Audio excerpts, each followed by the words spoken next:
प्यारे बच्चों नमस्कार। मैं सुदामा। आप सब कैसे हो? मैं उम्मीद करता हूँ कि आप सब स्वस्थ होंगे और आपकी पढ़ाई घर पर अच्छी तरह से चल रही होगी। और प्यारे बच्चों, आज हम बात करेंगे कक्षा 7 की हिंदी की वर्कशीट नंबर 27 जो 29 दिसंबर 2020 की है। तो प्यारे बच्चों, अपना यहाँ पर नाम, कक्षाध्यापक नाम लिखेंगे।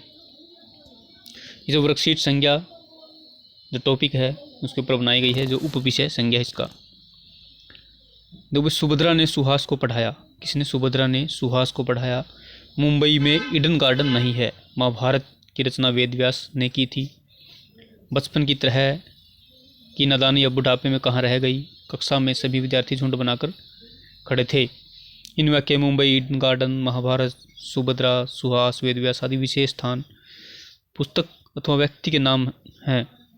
इसी तरह कक्षा, विद्यार्थी, झुंड आदि जाति विशेष हैं और बचपन, पवित्र, नादानी, बुढ़ापा आदि भावों के नाम हैं। अतः किसी वस्तु, व्यक्ति, स्थान, भाव, व्यवस्था के नाम को संज्ञा कहते हैं। संज्ञा के भाई 3 भेद हैं। देखो भाई, व्यक्तिवाचक, जातिवाचक, भाववाचक। अब व्यक्तिवाचक किसे कहते हैं?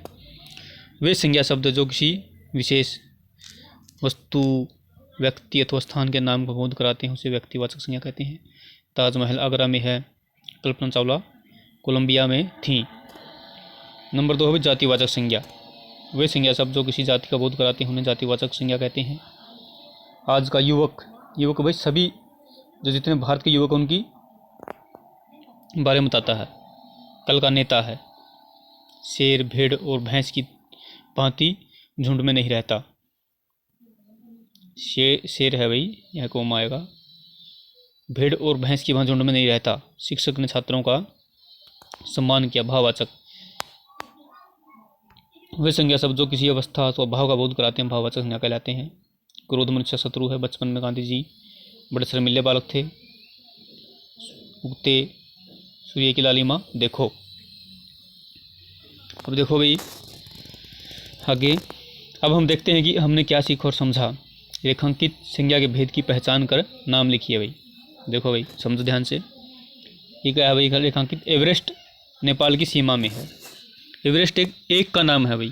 एवरेस्ट एक चोटी का नाम है, तो इसलिए क्या है ये? व्यक्तिवाचक। क्या है? व्यक्तिवाचक है भाई ये, क्योंकि एवरेस्ट एक चोटी का नाम है, एक पर्टिकुलर, तो उसको व्यक्तिवाचक। झुंड में चलना भेड़ों का काम है भाई। झुंड एक समूह है, झुंड किसी का भी हो सकता है भाई। तो क्या है ये? जातिवाचक। क्या है? जातिवाचक। क्रोध अकल को खा जाता है भाई। क्रोध भाव। क्या है? भाव है भाई ये, भाववाचक।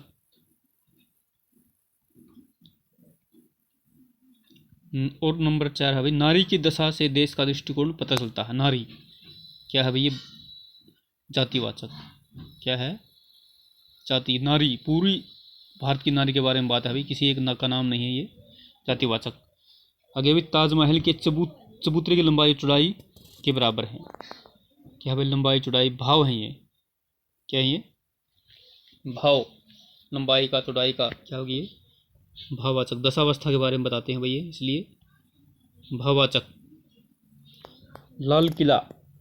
लाल किला क्या है भाई? ये भी एक ही है और दिल्ली भी एक ही है भाई। लाल किला दिल्ली में है, तो दोनों शब्द हैं जो ये लाल और किला। क्या है ये? व्यक्तिवाचक। क्या है? व्यक्तिवाचक। राहुल को गुस्सा आया। राहुल भी एक ही नाम है। नाम का मतलब ये नहीं कि राहुल नाम के तो बहुत सारे हैं, लेकिन एक राहुल से एक ही उसका बोध होता है भाई। राहुल को गुस्सा आया, तो राहुल क्या है? ये भी भाई व्यक्तिवाचक है भाई। ये भी व्यक्तिवाचक है। और मेरे घर में आम का पेड़ है भाई। पेड़। पेड़ क्या है? जातिवाचक। अगर पूरा पूछे आम का पेड़ तो व्यक्तिवाचक हो जाएगा, लेकिन एक पेड़ की बात है, क्या है ये? जातिवाचक। पेड़ से भाई किसी पेड़ का हमें बोध नहीं होता। पेड़ बहुत सारे होते हैं, तो पेड़ क्या है? जातिवाचक। सदा सत्य बोलो। सत्य का भाव है भाई ये, दशावस्था का है। क्या है ये? भाववाचक। कौन सा ये? भाववाचक संज्ञा भाई। वे अब बुढ़ापे से दुखी हैं। ये भी भाई बुढ़ापा का भाव है। ये क्या है? भाववाचक संज्ञा भाई। तो प्यारे बच्चों, आपको अच्छी तरह से समझ में आ गई होंगी बातें, जिसमें किसी एक व्यक्ति का नाम हो जिसके अंदर, जैसे वही गंगा है, वो एक नाम है नदी का, लेकिन नदी शब्द क्या है, जातिवाचक है भाई। इसी तरह घोड़ा है, क्या है, जातिवाचक है। अगर हम चेतक कहें, चेतक घोड़ा का नाम है, वो एक पार्टिकुलर एक घोड़े के बारे में बताया गया है। और हम जैसे कहीं भी हिमालय, क्या है, एक हिमालय है, पहाड़ है, वो पर्वत है, वो क्या है, हिमालय व्यक्तिवाचक है। अगर हम पर्वत बोलेंगे तो पर्वत क्या है भाई, पर्वत है जातिवाचक, क्योंकि पर्वत किसी एक का नाम नहीं बताएगा उसमें, पर्वत सभी के बारे में बोध कराता है, ये जातिवाचक। और जो किसी दशावस्था का भाई, जैसे बचपन है, बुढ़ापा है, सुंदरता है, ये जो भी मिठास है, ऐसे बहुत सारे शब्द हैं, वो दशावस्था का रूप उसका बताए हुए होते हैं, भाववाचक। तो प्यारे बच्चों, उम्मीद करता हूँ आपको ये बातें अच्छी तरह समझ में आ गई होगी। तो आप सबका तो समझने के लिए, देखने के लिए धन्यवाद। तो एक बात और है बच्चों, आजकल जो ये कोरोना महामारी फैली हुई है, इस संदर्भ में आपको जो सामाजिक दूरी है 2 गज 6 फीट की, उसका पालन करना है।